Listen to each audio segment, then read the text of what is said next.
Assalamualaikum warahmatullahi wabarakatuh. Pada kesempatan kali ini saya akan mempresentasikan sebuah pelanggaran HAM yang mana dengan tema pencabulan terhadap anak dalam perspektif hukum hak asasi manusia. Kenapa saya mengambil tema tersebut? Karena di Indonesia ini pada saat-saat ini sudah terlalu banyak kasus yang pencabulan terhadap anak. Namun sebelum itu, izinkan saya untuk memperkenalkan diri terlebih dahulu.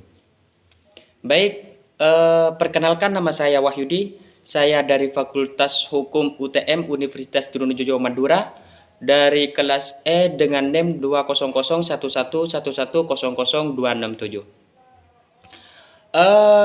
Sebelum masuk pada materi, kita harus tahu terlebih dahulu apa itu HAM.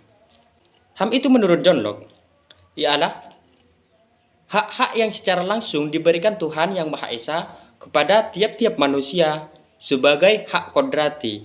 Oleh sebab itu, tidak ada kekuatan di dunia ini yang dapat mencabutnya.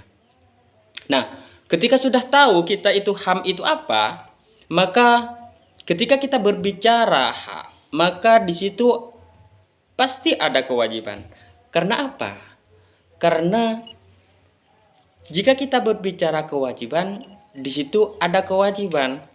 Karena di situ ada suatu hal yang tidak dipisahkan antara hak dan kewajiban.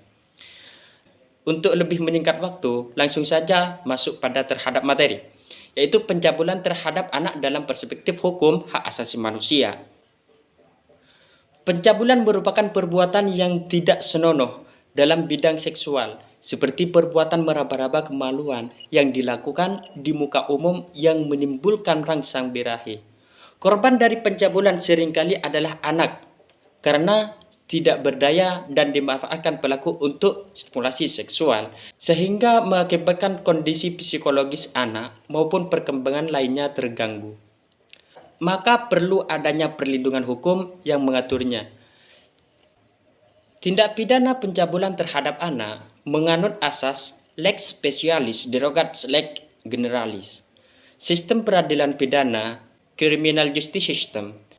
Anak sebagai pelaku mengupayakan penyelesaian perkara secara diversi yang diatur secara khusus.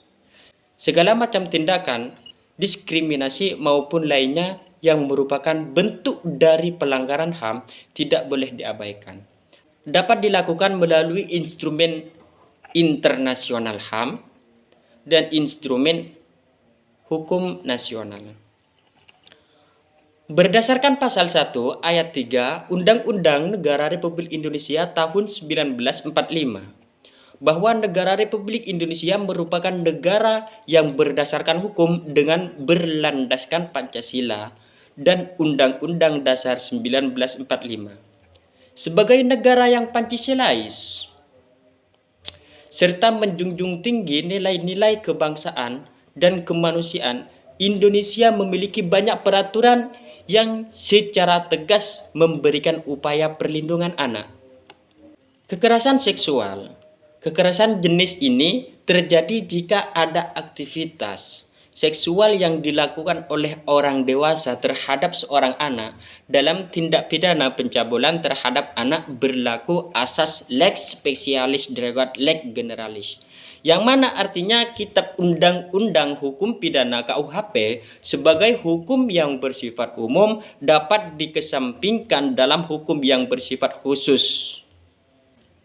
Pencabulan dalam hukum positif diatur dalam beberapa peraturan perundang-undangan, yaitu peraturan ini secara tidak langsung disebut sebagai lex generalis, yang artinya Kitab Undang-Undang Hukum Pidana KUHP sebagai aturan hukum yang bersifat umumnya. Kejahatan di bidang kesusilaan adalah kejahatan yang berhubungan dengan masalah seksual.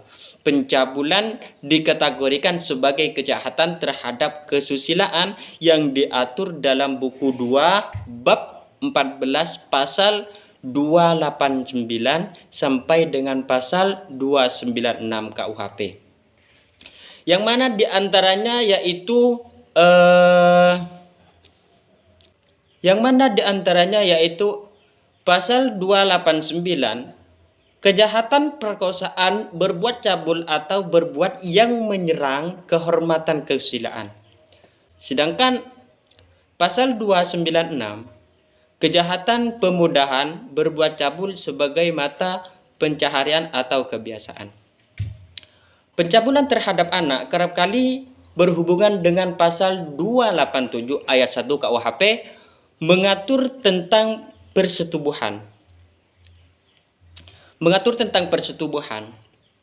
Sebab pada pasal tersebut menjelaskan kejahatan seksual yang korbannya adalah anak-anak, yang menyatakan barang siapa bersetubuh dengan seorang wanita di luar perkawinan padahal diketahuinya atau sepatutnya harus diduganya bahwa umurnya belum 15 tahun, atau kalau umurnya tidak jelas bahwa belum waktunya untuk dikawin, diancam dengan pidana penjara paling lama 9 tahun. Karena Indonesia ini merupakan sebuah negara hukum, maka semua perbuatan yang melanggar terhadap hukum itu ada sanksinya. Mungkin cukup sekian dari saya. Kurang lebihnya saya mohon maaf jika apabila ada kesalahan atau kekeliruan. Itu murni dari saya sendiri sebagai mahasiswa yang kurang asumsi. Wabillahi taufik wal hidayah. Wassalamualaikum warahmatullahi wabarakatuh.